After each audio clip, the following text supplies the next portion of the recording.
আল্লাহ রাব্বুল আলামিন বলেন, যারা পারেন ঠোঁট মিলিয়ে আমার সঙ্গে সঙ্গে ছন্দ মিলিয়ে মিলিয়ে বলুন, وَمَن يَبْتَغِ غَيْرَ الْإِسْلَامِ دِينًا فَلَن يُقْبَلَ مِنْهُ وَهُوَ فِي الْآخِرَةِ مِنَ الْخَاسِرِينَ।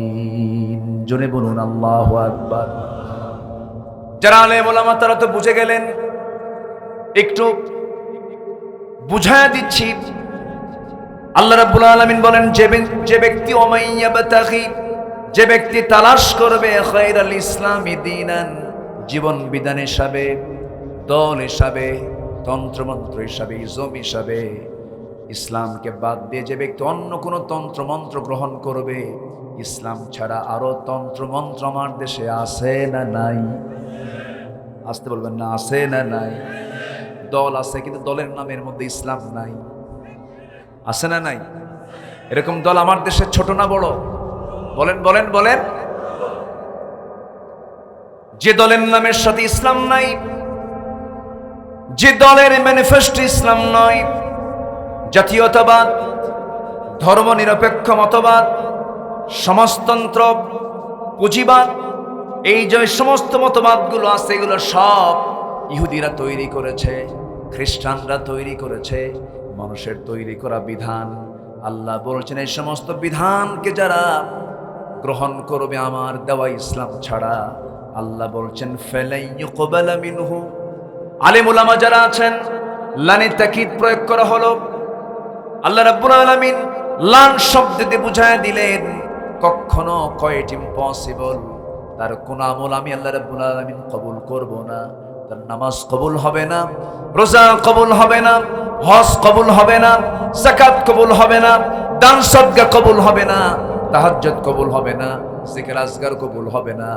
কেন কবুল হবে না? শুধু একটা বড় অপরাধ, সেটা হলো সে দল হিসাবে ইসলামকে বাদ দিয়া দুনিয়ার তৈরি করা দলকে সে গ্রহণ করেছে। কথা ক্লিয়ার? এই লোকটা লাভবান না ক্ষতিগ্রস্ত? লাভবান না ক্ষতিগ্রস্ত?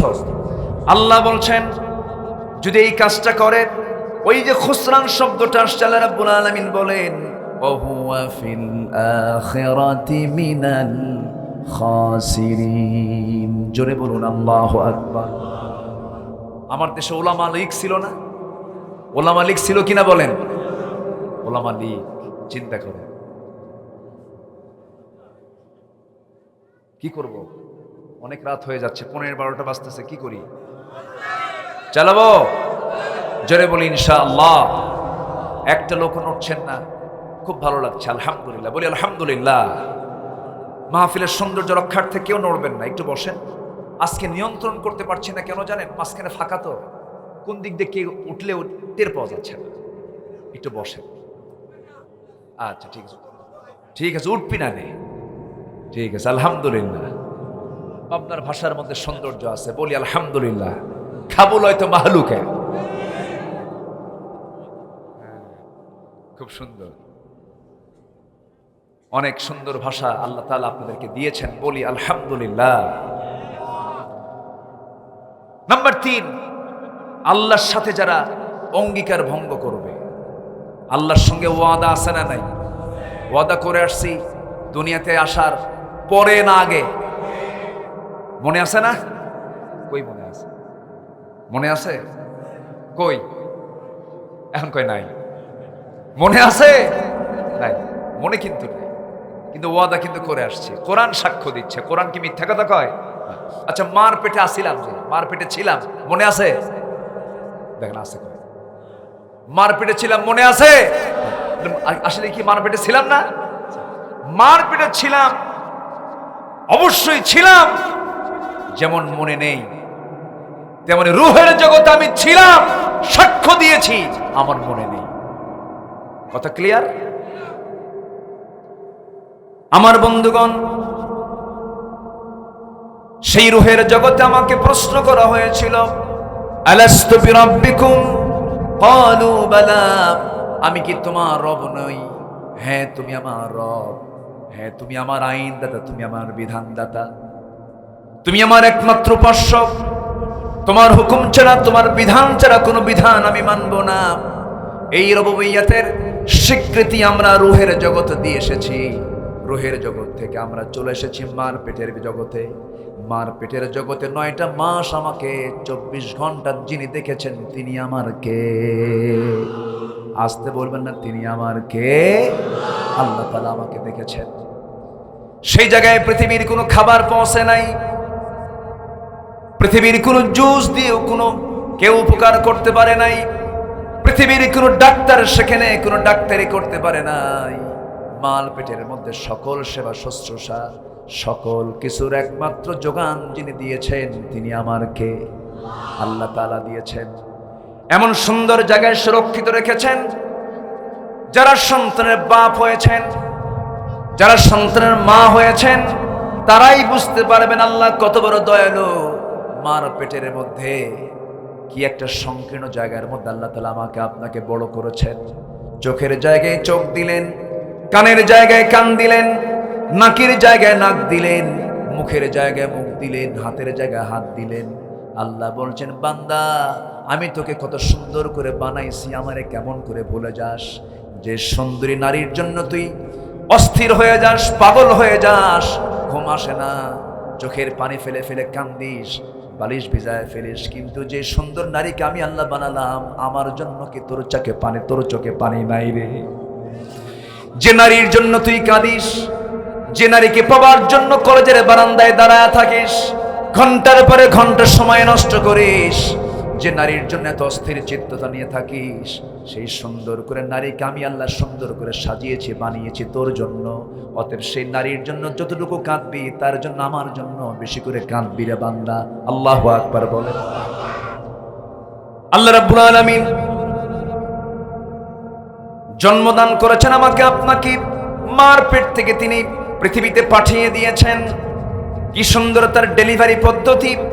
এই পৃথিবীতে মানুষ ছাড়া যত প্রাণী আছে সমস্ত প্রাণীও তো ডেলিভারি হয়।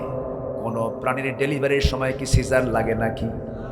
আসতে বলুন, সিজার লাগে নাকি?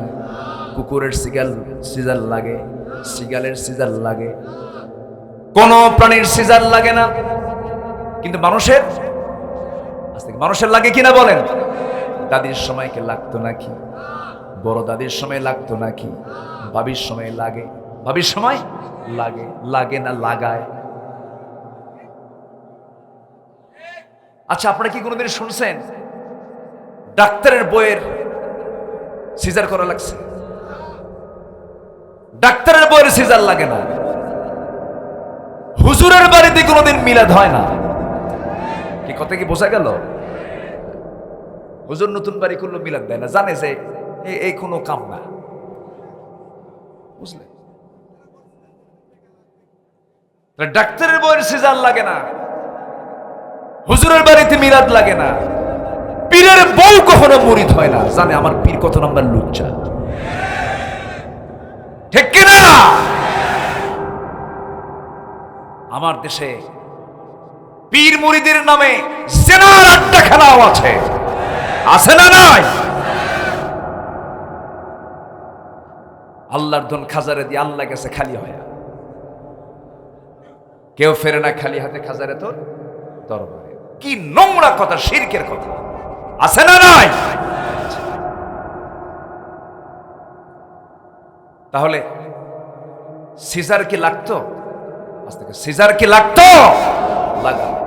ডায়াগনস্টিক সেন্টার কিছু আছে ডাকাত, ওদের হসপিটাল যেন লস প্রজেক্টে না যায়, জোর করে ডাকাতি করে পেট কেটে নারীর জীবনকে নষ্ট করে ফেলে।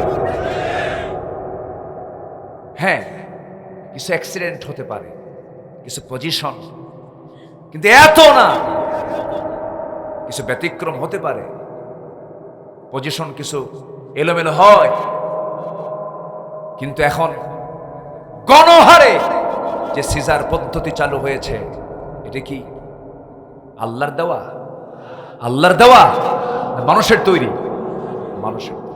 আল্লাহ তাআলা সন্তানকে পৃথিবীতে পাঠাবেন, মার পেটের মধ্যে 72টা স্তর, 72টা অপারেশন সম্পূর্ণ করে আল্লাহ তাআলা তার বান্দাকে এই পৃথিবীতে তার গোলামি করার জন্য, সেজদা দেওয়ার জন্য পাঠিয়ে দিয়েছেন।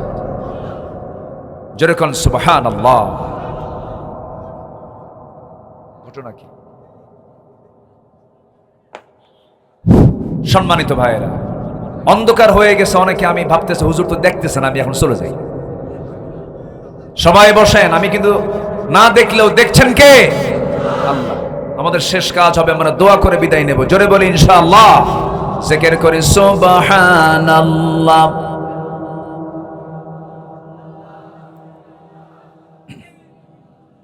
আরো জোরে লা ইলাহা,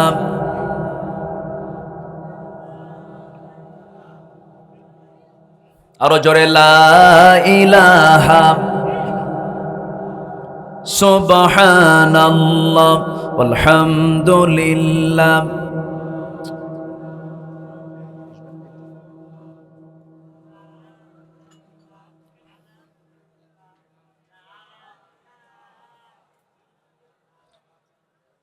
আরো জোরে লা ইলাহা সুবহানাল্লাহ আলহামদুলিল্লাহ।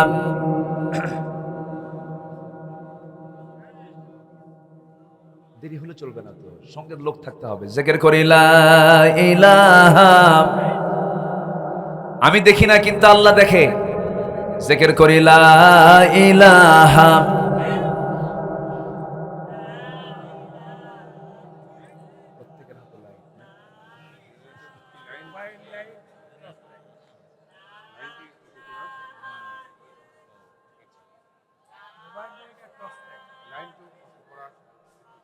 আরো জোরে লা ইলাহা সুবহানাল্লাহ আলহামদুলিল্লাহ।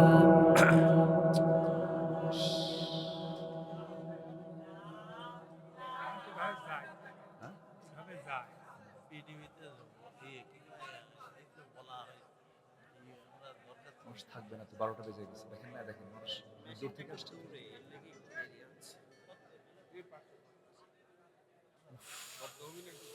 একটু মেহেরবানি করে বসেন।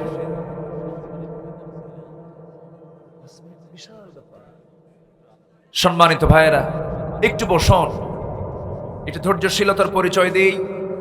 আমি জানি আপনার কষ্ট হচ্ছে, 12টা বেজে যাচ্ছে, প্রায় 12টা ঘড়ির কাঁটায় প্রায় চলে আসছে। একটু মেহেরবানি করে বসেন। আমাকে আলোচনার যে শুরুটা হয়েছে, এটার সুন্দর ফিনিশিং, একটা সর্বশেষ একটা ফিনিশিং উপসংহার দরকার আছে না নাই বলেন তো? এখানে মিডিয়া আসছে, তারা আলোচনাগুলো রেকর্ড করছে, কিন্তু আপনি মাহফিল সফলতার একটা বড় মাধ্যম, মাহফিলকে সফল মণ্ডিত করার বড় মাধ্যম হচ্ছেন আপনি শ্রোতা। আপনি থেকে মাহফিলকে সফল করতে হবে। আমরা শেষ মোনাজাত পর্যন্ত থাকবো। জোরে বলি ইনশাআল্লাহ। জিকির করি খুব দ্রুত, বিদ্যুৎ চলে আসবে। একটু জিকির করি লা ইলাহা,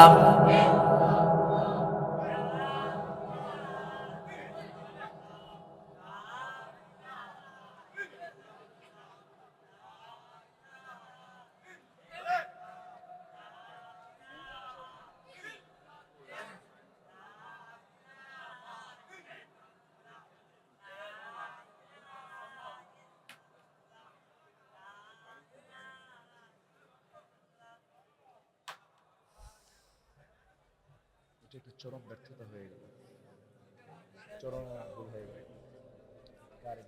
আপনাদের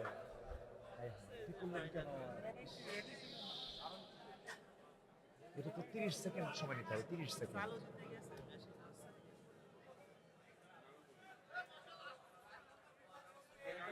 এখন দোয়া করতে হবে। হ্যাঁ, মেহেরবানি করে বসুন, মেহেরবানি করে বসুন। যে আমরা যে যেখানে আছে বসি, ধৈর্যের পরিচয় দেওয়ার চেষ্টা করি। যে একটু মেহেরবানি করে বসি।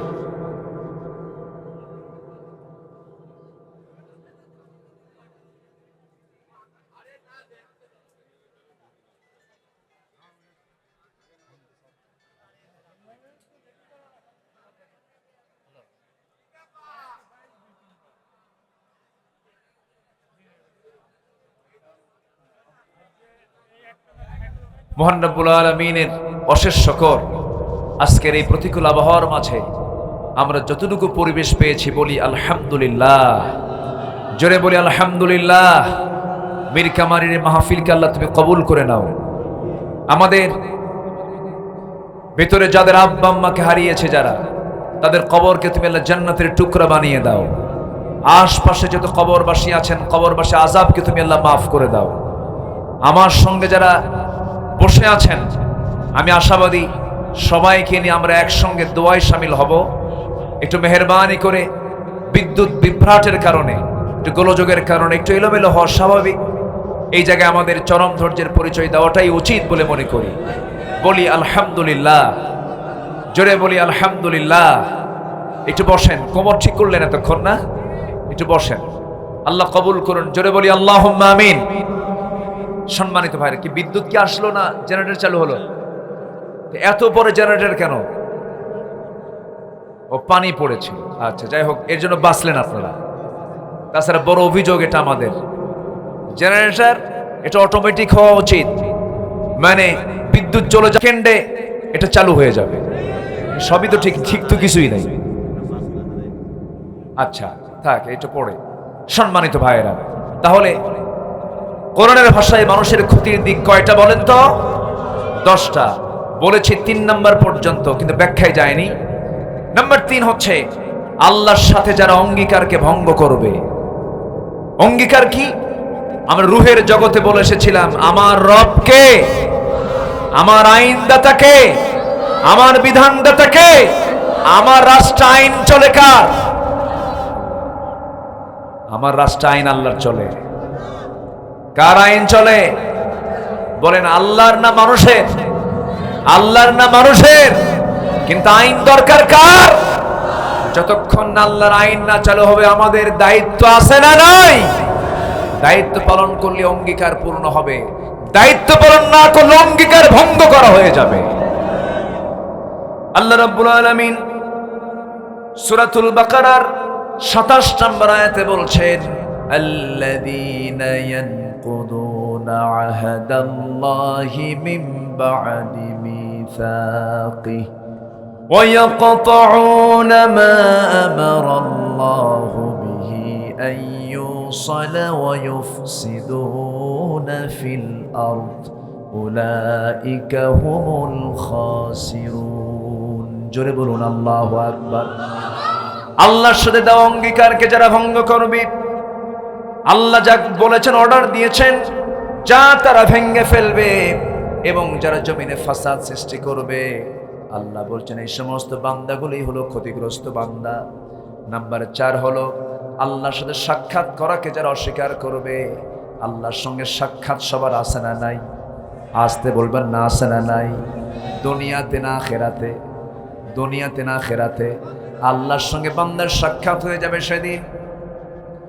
কারো হবে সুসাক্ষাৎ, কারো জন্য হবে বড় বিপদের কারণ হয়ে যাবে, যে জাহান্নামে যাবে, এটাও সাক্ষাৎ হবে, কিন্তু জাহান্নাম সে পেয়ে যাবে। আল্লাহ বলছেন সেই সমস্ত বান্দার জন্য বড় ক্ষতি। قد خسر الذين كذبوا بلقاء الله حتى إذا جاءتهم الساعة بغتة قالوا يا حسرتنا على ما فرطنا فيها.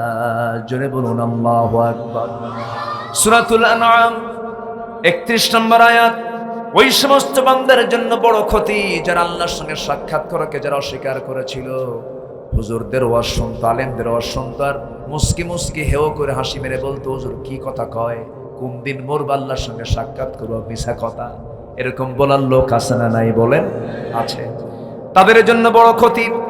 নাম্বার 5 হলো যারা সরল পথ থেকে বিচ্যুত হওয়ায় পার্থিব জীবনে যাদের প্রচেষ্টা ব্যর্থ হয়ে যাবে, যারা সরল পথ থেকে বিচ্যুত হবে তাদের জন্য দুনিয়াও লস, আখিরাতও লস।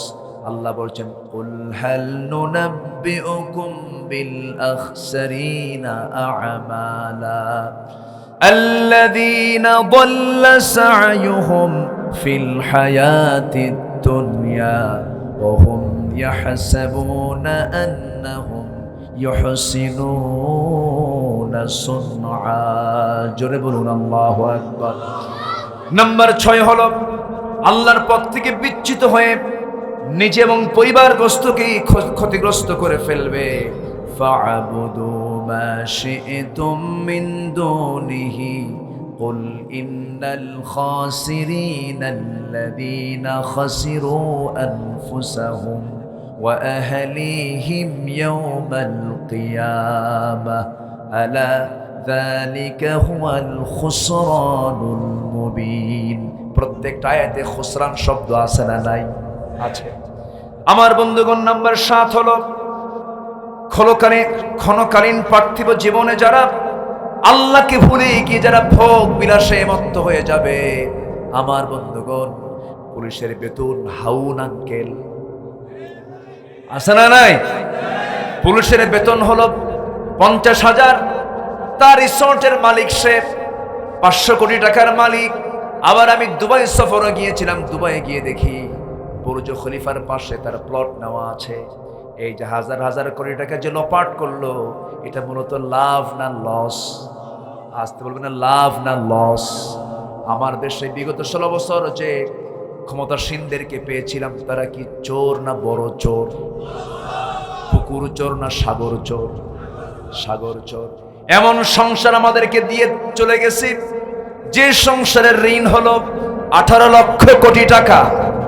এটা হলো সংসারের ঋণ। গোটা দুনিয়া আমাদের দেশ থেকে 18 লক্ষ কোটি টাকা পায়। রাশিয়া মাঝে মাঝে সুদ চায়, ইন্ডিয়া মাঝে মাঝে ঋণ দেওয়ার সুদ তারা চায়।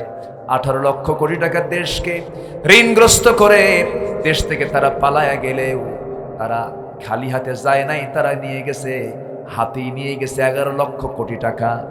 18 লক্ষ কোটি টাকা হলো দেশের ঋণ, 11 লক্ষ কোটি টাকা তারা হাতে নিয়ে চলে গেছে। চোর না ডাকাত?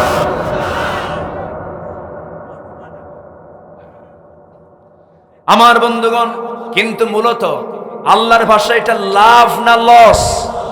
লাভ না লস? পুরাই লস। আরেকজন ওয়াজ মেরে দিছে পিছন থেকে। আমার বন্ধুগণ, নাম্বার 8 হলো সত্যের পথে ঈমান না আনা, সৎকর্ম না করা। এই কাজগুলো যারা করবে না তাদের জন্য লস। যেটা দিয়ে আমি মাঝখানে শুরু করেছিলাম, যারা পারেন আওয়াজ দিয়ে আমার সঙ্গে বলেন, ওয়াল আসরি ইন্নাল ইনসানা লাফি খুসর ইল্লাল্লাযীনা আমানু ওয়া আমিলুস সালিহাতি ওয়া তাওয়াসাউ বিল হক ওয়া তাওয়াসাউ বিস সবর। ক্ষতিগ্রস্ত তারা, নিঃসন্দেহে মানুষ ক্ষতির মধ্যে নিমজ্জিত। তবে চারটা কাজ যাদের মধ্যে থাকবে তারা কখনো ক্ষতির মধ্যে পড়বে না। সেই কাজগুলো আমাদের করার দরকার আছে না নাই? এর মধ্যে 1 নম্বর হলো ঈমান আনবো। আমরা কি আনবো বলেন? ঈমান আনবো। আমার দেশে বহু লোকের নামই আছে ঈমান আলী, আছে না নাই বলেন?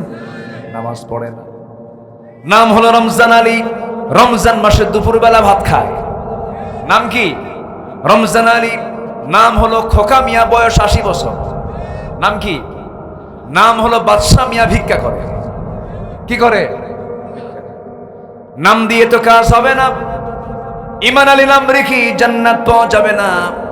সলিমউদ্দিনের ছেলে কলিমউদ্দিন নাম দিয়া জান্নাত পাওয়া যাবে না। জান্নাত পাবার জন্য মুসলমান পিতার সন্তান হলেই মুসলমান হওয়া যায় না। জান্নাত পাওয়ার জন্য এমন বংশ পরিচয় দিয়ে যদি জান্নাত পাওয়া যেত, আমার নবীর আপন চাচা আবু তালেব জান্নাত পেয়ে যেত। আমার বন্ধুগণ, যদি বাবার পরিচয় দিয়ে সন্তান জান্নাত পেত, নূহের ছেলে কেনান জান্নাত পেয়ে যেত। যদি সন্তানের পরিচয় দিয়ে বাপ যদি জান্নাত পেয়ে যেত, ইব্রাহিমের বাবা আজর জান্নাত পেয়ে যেত। জান্নাত পাবে কি নাই? আসতে বলবেন না কি নাই? ঈমান না আনা মানে হলো লস। ঈমান না আনা মানে কি? ঈমান হলো সবচাইতে বড় পুঁজি। পৃথিবীর ইতিহাসে বর্তমান দুনিয়াতে সবচেয়ে ধনীর তালিকায় যারা আছে, এর মধ্যে একজন হলো বিল গেটস। এই বিল গেটস বিশাল সম্পত্তির মালিক। সে তার সমস্ত সম্পত্তির অর্ধেক সে রেড ক্রসকে দান করে দিয়েছে। তাহলে কি সে কি ছোট দানবীর না বড় দানবীর? বড় দানবীর, এত বড় দানবীর হওয়ার পরেও ওই দান তার জন্য কোনো উপকারে আসবে না, কারণ তার মধ্যে কি নাই? আসতে বলবেন না, কি নাই? ঈমান নাই। ঈমান থাকতে হবে। ঈমান সবচেয়ে বড় পুঁজি। লাভবান হওয়ার জন্য এক নাম্বার পুঁজি কি? আল্লাহ রাব্বুল আলামিন আরেক জায়গায় বলছেন, হাল আদুল্লুকুম আলা তিজারাতিন তুনজিকুম মিন আযাবিন আলীম তুমিনুনা বিল্লাহি ওয়া রাসূলিহি ওয়া তুজাহিদুনা ফি সাবিলিল্লাহ। আমি কি তোমাদের কেমন একটা ব্যবসার কথা বলবো? ব্যবসার কথা বললে পরে মানুষের মধ্যে আগ্রহ কমে না বাড়ে? জানো, এই ব্যবসা করলে লাভ হয়, তখন সে ঝুঁকে পড়ে সেই দিকে। আল্লাহ বলছেন, আমি কি তোমাকে এমন একটা বিজনেসের কথা বলবো যা তোমাকে জাহান্নাম থেকে বাঁচাবে। তার এক নম্বরে পুঁজি হলো ঈমান আনো, জিহাদ করো। আমার দেশে ঈমানের মেহনত করে জিহাদের কাছে যায় না, এরকম গ্রুপ আছে না নাই? জিহাদে গেলে যে মারামারি করা লাগবে, রক্ত ঝরাতে হবে, জেল খাটতে হবে। ঈমানদার তাকে বলে যারা মসজিদে নামাজ পড়ে ময়দানে জিহাদে ঝাঁপিয়ে পড়ে।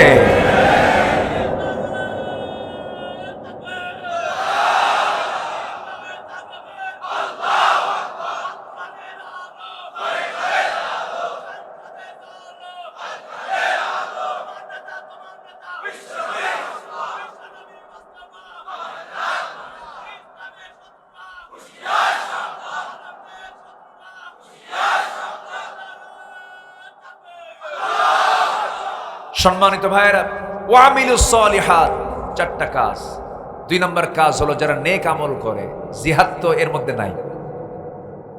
আমলে সলিহাত, ভালো কাজের মধ্যে জিহাদ তো বাদ পড়ছে নাকি? জিহাদ আছে না নাই? নামাজে মুনাফিক চেনা যায় না, জিহাদে মুনাফিক চেনা যায়। মুনাফিক নামাজ পড়ে না, শেষ কাতার না প্রথম কাতার? প্রথম কাতার। কি কোন আপনি? ওদের সুরত তো জিব্রাইল ফেল। মুনাফিকের চেহারা কিন্তু খুব সুন্দর হয়। মুনাফিকি করতে, ধোঁকাবাজি করতে সুন্দর চেহারা লাগে, ঠিক কি না? এরকম মুনাফিক আছে না নাই? সালমান এফ রহমান দাড়িটা দেখছে? এর আগে দাড়িটা কি সাদা ধবধবা, একদম ফকফকা চেহারা। মনে হয় জিব্রাইল হয়ে আর দুনিয়াতে আসছে। একদম সুরতে জিব্রাইল আর সিরাতে শয়তান, ঠিক কি না? সুরতে জিব্রাইল, সিরাতে শয়তান। সম্মানিত ভাইয়েরা, সম্মানিত বন্ধুগণ, আল জিহাদু মাদিন ইলা ইয়াউমিল কিয়ামা। জিহাদ কিয়ামত পর্যন্ত চলবে। জিহাদ না হলে কি আজকে এই পরিস্থিতি আসতো? আসতো? জিহাদ মানে হলো চেষ্টা করা, চূড়ান্ত মুজাহাদা করা, কোন লক্ষ্যে পৌঁছার জন্য প্রয়োজনে বুকের তাজা প্রাণ ঢেলে দেওয়া। এটার নাম হলো জিহাদ ফি সাবিলিল্লাহ। আমরা কার পথে লড়াই করব? কার পথে লড়াই করব? সম্মানিত ভাইরা, পৃথিবীতে যত ভালো কাজ আছে, ওয়ামিলুস সলিহাত, পৃথিবীতে যত নেক আমল আছে, এর মধ্যে সবচেয়ে বড় নেক আমল হলো যে বান্দা মানুষের উপকারের জন্য পাশে দাঁড়ায়। আমার দেশের সবচেয়ে বড় কাজ ছিল হলো জালিম শক্তিকে হটিয়ে দেওয়া। এর জন্য যারা কাজ করেছে তারাই সবচেয়ে বড় নেক আমল করেছে। যারা জীবন দিয়েছে, শহীদের পথ তারা পেয়ে গেছে। সম্মানিত ভাইরা, ওয়াতাওয়াসাউ বিল হক ওয়াতাওয়াসাউ বিস সাবর, পরস্পরে হকের দাওয়াত দেওয়া। হক আছে যেখানে, বাতিল নাই সেখানে, আর বাতিল আছে যেখানে, হক নাই সেখানে। হক এবং বাতিল কখনো এক হতে, আল্লাহ বলছেন ওয়ালা তালবিসুল হক বিল বাতিল। আল্লাহু আকবার। সম্মানিত ভাইরা, নাম্বার 8 আমি শেষ করে দেব, চলবে? আলোচনা চলো, হুজুর মরুক।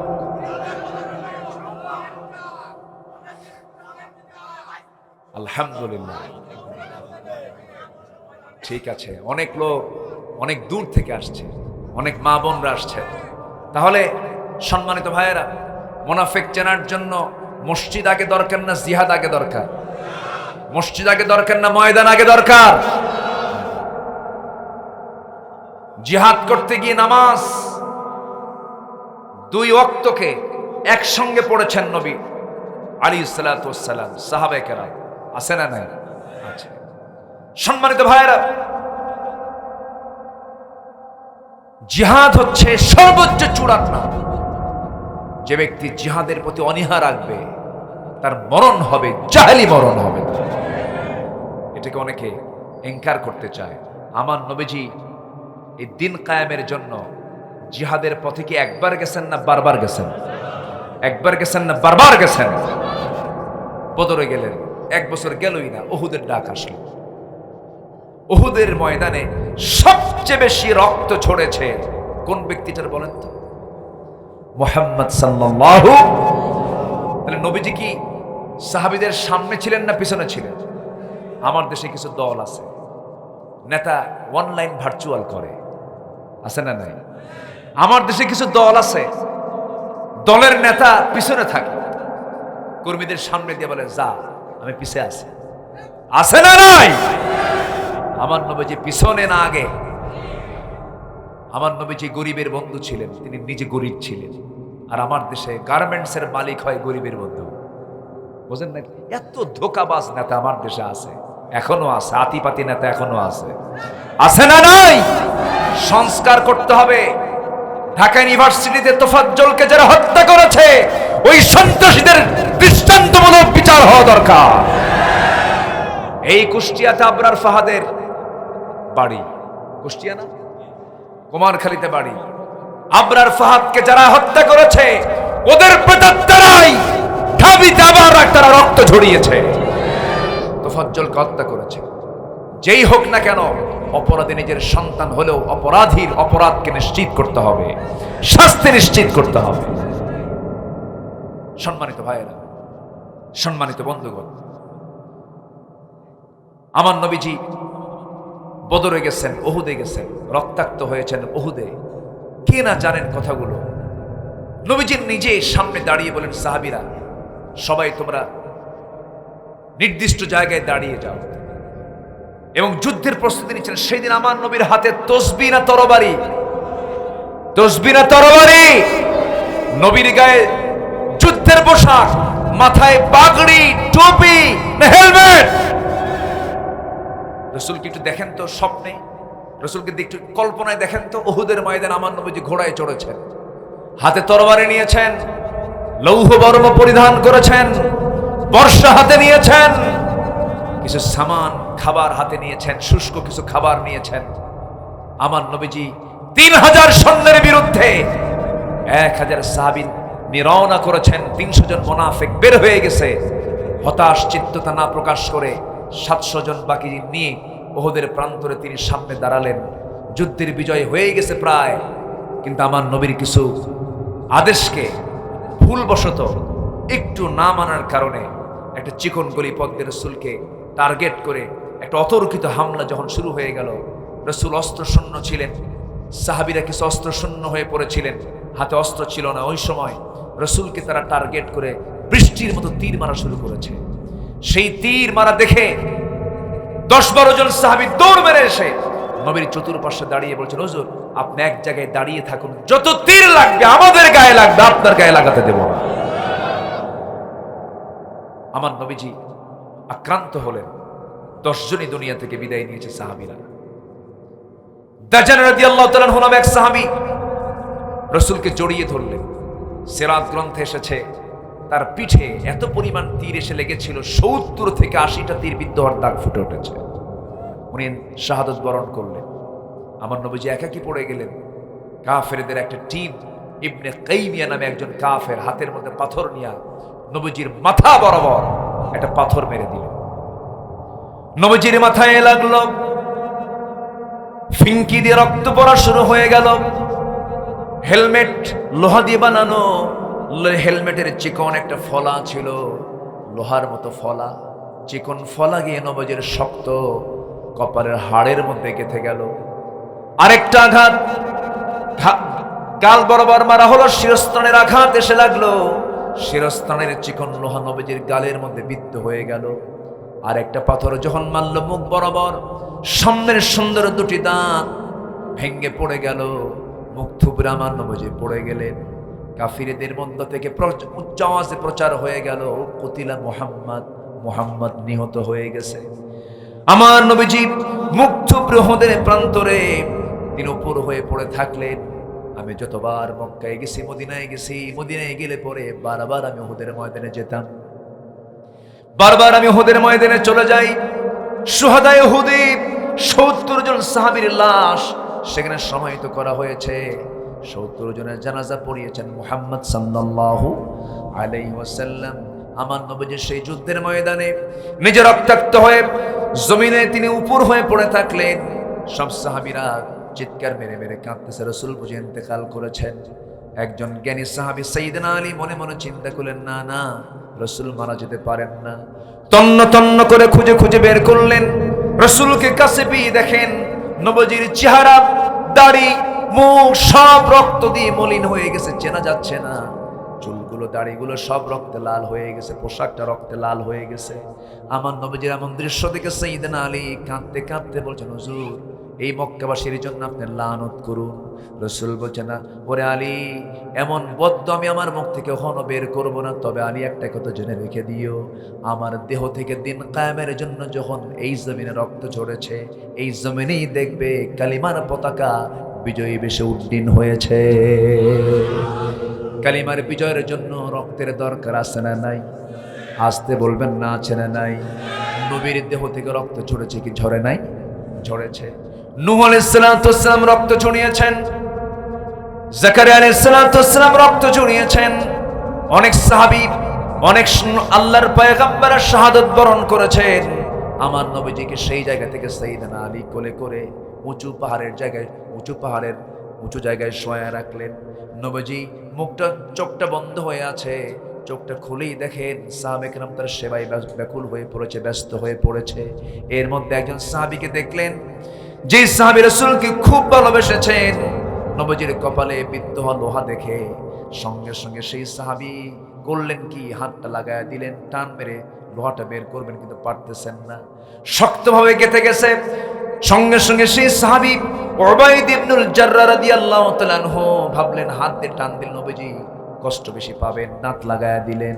দাঁতটা লাগায় দিয়ে নিজের দাঁতের কথা না ভেবে এমন জোরে টান মারলেন, এক টানে লোহাটা বের হলো। সেই সাহাবীর সামনের দুটো দাঁত ভেঙে গেল। আমার নবীজি বলছেন, ওবায়দা আস্তে টান দিলে তোমার দাঁতটা ভাঙতো না। ওবায়দা বলছেন, হুজুর আমার দাঁত কেন, আপনার কষ্টকে লাঘব করার জন্য প্রয়োজন আমার কলিজা টেনে ছিঁড়ে দিতে রাজি আছি। আমার নবীজি খুশি হয়ে গেলেন। গালের ভিতরে বিদ্ধ হওয়া লোহাটা যখন টান মারলেন, ফিনকি দিয়ে রক্ত পড়া বের হয়ে গেল। রক্তগুলো তিনি মাটিতে ফেলতে দিচ্ছেন না। ওবায়দা করলেন কি, অঞ্জলি ভরে রক্তগুলো হাতের মধ্যে নিলেন, রাসূলকে না দেখা একটু আড়ালে হয়ে রক্তগুলো চুষে চুষে পান করতেছেন। নবীজি দেখে বলেন, ওবায়দা রে, লুকায় লুকায় কি খাও, কি পান করো? হুজুর আপনার দেহের রক্ত আমি কোথায় ফেলবো, খাই? আমার রাসূল বলছেন, ওবায়দা রে, আমার দেহের রক্ত যে দেহে স্পর্শ করেছে, যে দেহে চলে গেছে, সেই দেহটা জাহান্নাম আল্লাহ পাক তার জন্য হারাম করে দিয়েছে। ওরে ওবায়দা, তুমি আমাকে দারুণ ভালোবাসো, তুমি আমাকে দারুণ মহব্বত করো। ওবায়দা, রাসূল তার প্রতি চরম খুশি হয়ে গেলেন। আমার বন্ধুগণ, নবীজির সিরাতের মাসে, নবীজির জন্মের মাসে, মৃত্যুর মাসে নবীর প্রতি মহব্বত হোক আমাদের একটা অনুপ্রেরণা। জোরে বলি ইনশাআল্লাহ। রাসূলকে স্বপ্নে দেখার ইচ্ছা কি সবার আছে নাকি? আসতে বলবেন না, আছে নাকি? তার সুন্নত মানলে আমরা স্বপ্নে দেখতে পাবো, তার সুন্নত মানবো। জোরে বলি ইনশাআল্লাহ, আরো জোরে বলি ইনশাআল্লাহ। সুন্নত বেশি আছে যার, নবীর সঙ্গে সম্পর্ক আছে তার। আমার বন্ধুগণ, তাহলে বোঝা গেল আমরা ক্ষতির মধ্যে যেতে চাই না, লাভের দিকে যেতে চাই।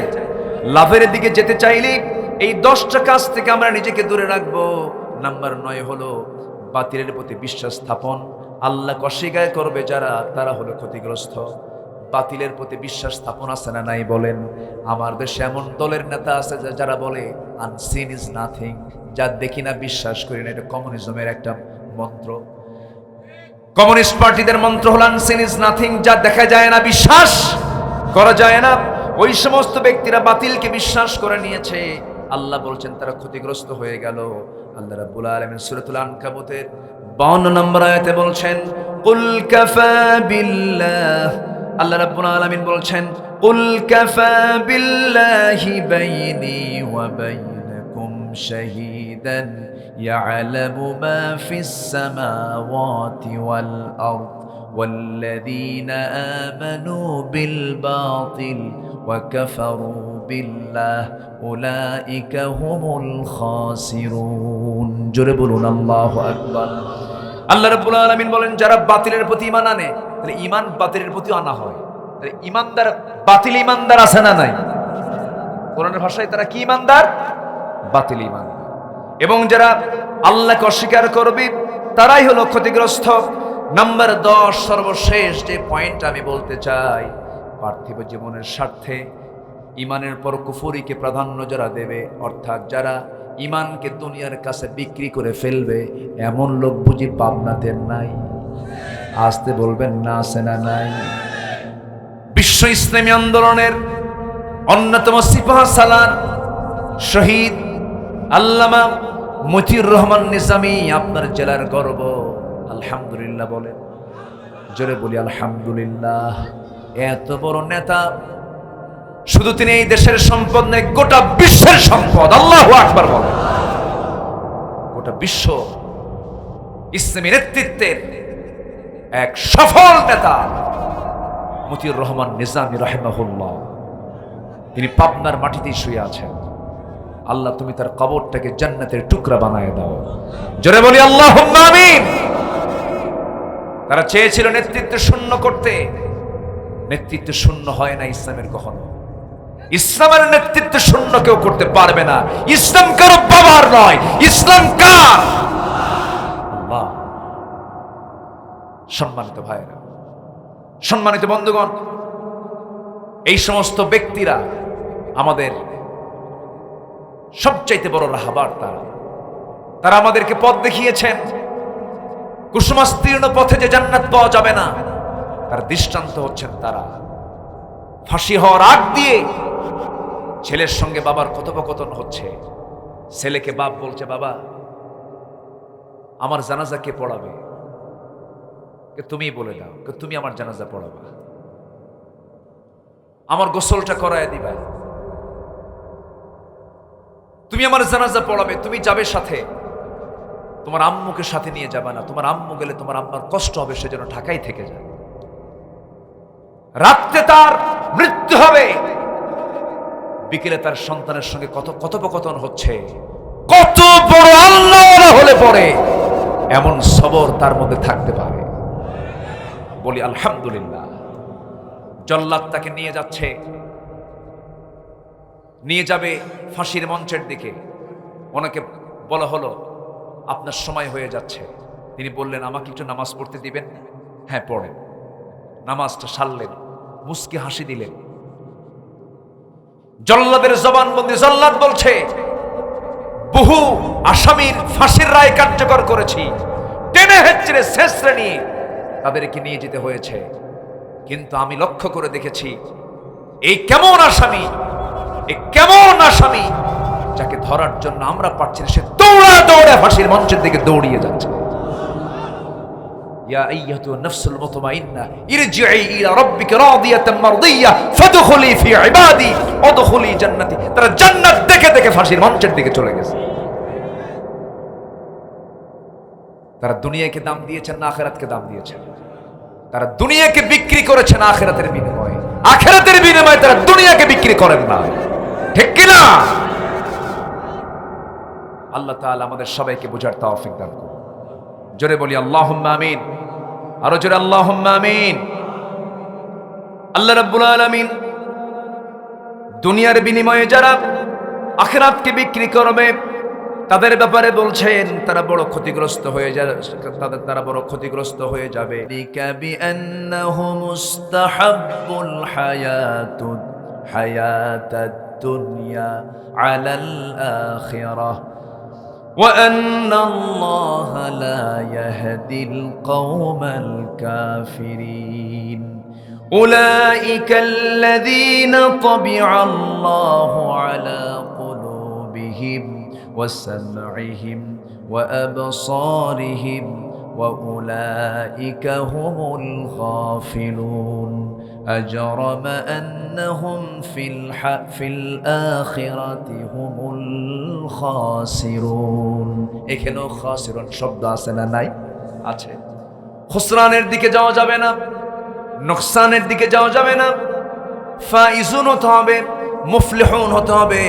মুফলিহুন কারা?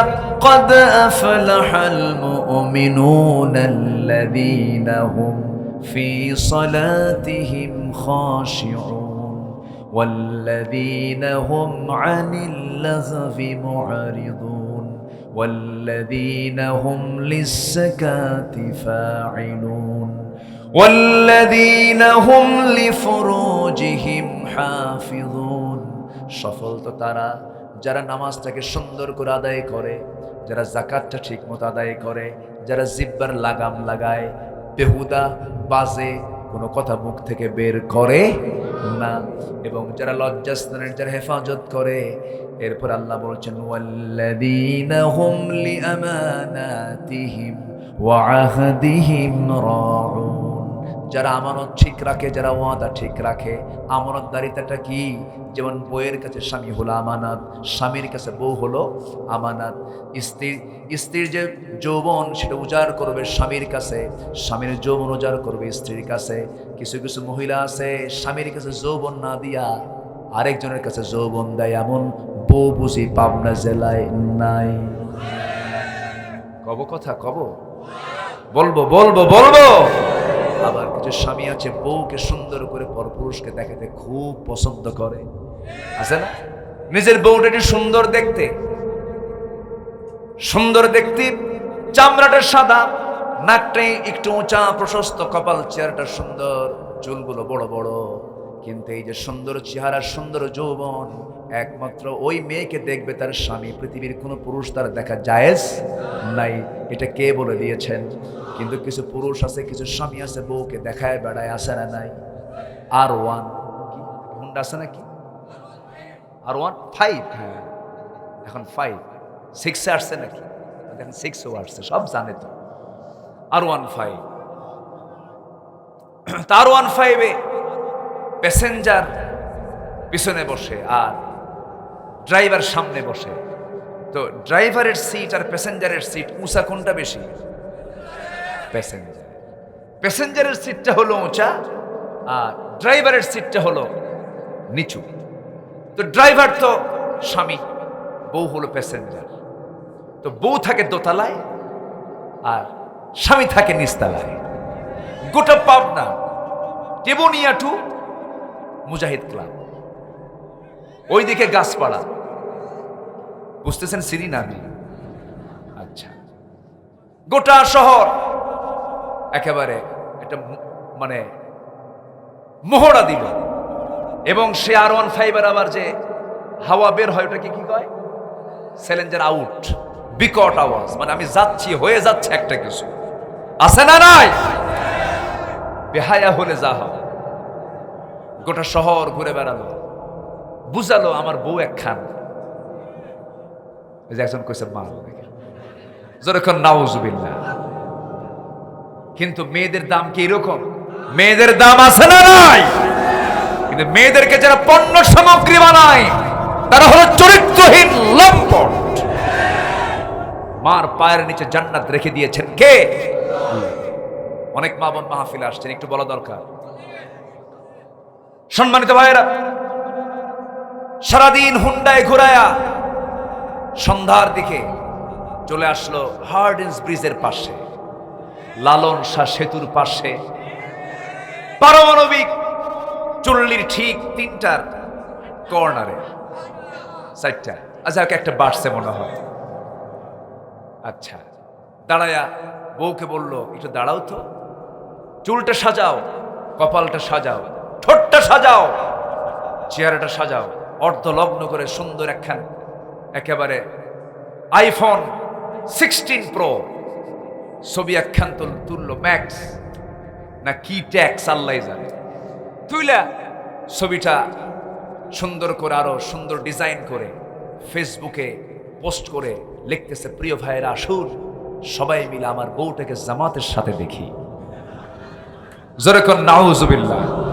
আছে না নাই? এটা কি আমানত রক্ষা না আমানত ভঙ্গ? আবার মোবাইল তো আছেই, Messenger, Imo, Line, Viber, WhatsApp, TikTok, Teletalk নাকি টেলিগ্রাম। আচ্ছা, গ্রামে আসছে এখন। আচ্ছা, এই যে মাধ্যমগুলো, রাত 1টা বাজলেই কিছু কিছু যুবক আছে খুব ব্যস্ত হয়ে পড়ে তাহাজ্জুদের নিয়তে বসে। আছে না নাই? দেখলো সারা রাত ধরে চ্যাটিং চলছে। কি কি চলছে? চ্যাটিং, হাত টানতেছে। এই হাত একদিন সাক্ষী দেবে কার কাছে? ওয়াতাশহাদু আরজুলুহুম। আছে না? আছে না নাই? আল ইয়াওমা নাখতিমু আলা আফওয়াহিম ওয়া তাশহাদু আরজুলুহুম বিমা কানু ইয়াকসিবুন। হাত সাক্ষী দেবে, পা সাক্ষী দেবে। কোন হাতে তুমি চ্যাটিং করেছো? হাই, আপু, ও বাবু। দেখছেন, আমি শুধু পারি, এ দেখে আপনারা বেশি পারে না। এগুলো করা যাবে না। হ্যাঁ, যুবকরা, এগুলো নোংরা কাজ, এগুলো কইরো না, লাভ নাই। Loss project. কি প্রজেক্ট? শুধু লস না, মহালস। মহালস। আজকে তো লস প্রজেক্ট নিয়ে আলোচনা করলাম। এই লসে যাওয়া যাবে না। ওই যে বিকেলবেলা গ্রামের মধ্যে কিছু কি বলে, কিছু হোটেল তৈরি হয়েছে, ওটাকে কি বলে, রিসোর্ট। রিসোর্ট তৈরি হয়েছে এরকম পাশের খুঁটি দিয়া পানির মধ্যে। ওখানে কি যায় এখন? আল্লাহর ওলি বসে। আল্লাহর ওলির ওখানে যায় যারা ব্যস্ত জীবনে থেকে, তাদের কি টাইম আছে? ওখানে কি জোড়ায় জোড়ায় বসে। আছে না নাই?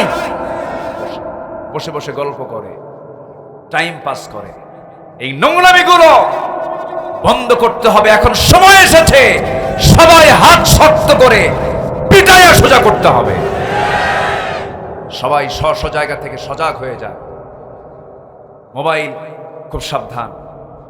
এই চুয়াডাঙ্গা মাহফিল ছিল গত বছর। এক মাহফিলে বসলাম খাইতে, এশার নামাজের সময়। এক মুরব্বী এসে বলে, হুজুর দোয়া করবেন। কি দোয়া কর? বললাম, কি দোয়া? বলতেছে, আমার বড় মেয়েকে বিয়ে দিচ্ছে ঠাকুরগা। কে এত দূরে বিয়ে দিলেন কেন? কেমনে বিয়ে হলো এত দূরে? ঘটককে? হুজুর মোবাইল। ঘটককে? তো বললাম, মোবাইল দিচ্ছেন কেন? হুজুর ও সায়েন্সে পড়ে, ফিজিক্স কেমিস্ট্রির অনলাইন ক্লাস, স্যামসাং গ্যালাক্সি একদম ভালো আপডেট একটা মোবাইল কিনে দিলাম যেন সে ভালো দেখতে পারে। কোজ আরেকটা লাইন খুলছে, তাই কি আমি জানি? চলে গেছে। এই জন্য গার্জিয়ানদের মাথায় রাখতে হবে, মোবাইল দেওয়ার আগে ভাবতে হবে 1বার না 1000 বার। যুবকরা, তোমরা যখন ডিভাইসগুলো হাতে নেবে ভাবতে হবে 1বার না 1000 বার। তুমি দেখছো মোবাইল, আর তোমাকে দেখছেন কে? তোমাকে দেখছেন কে? এই মোবাইল ঈমান শূন্য করে দিতে পারে এমন ডিভাইস, এমন কিছু এর মধ্যে আছে না নাই? ঈমান ছিনতাই করে নিয়ে যাবে এই মোবাইল। সাবধান, বি কেয়ারফুল। জীবন যৌবন সব ধ্বংস করে ফেলার জন্য আমেরিকা বসে আছে, ইউরোপরা বসে আছে। ওদের সভ্যতা হলো কাপড় খুলে ফেলা, উলঙ্গ করা। উলঙ্গ দুনিয়া তারা চায়। আর মুসলমান সম্মান সম্ভ্রম মানুষের রক্ষা করার জন্য গোটা শরীরকে ঢেকে দিতে চায়। আমরা উলঙ্গ হতে চাই না ঢেকে দিতে চাই?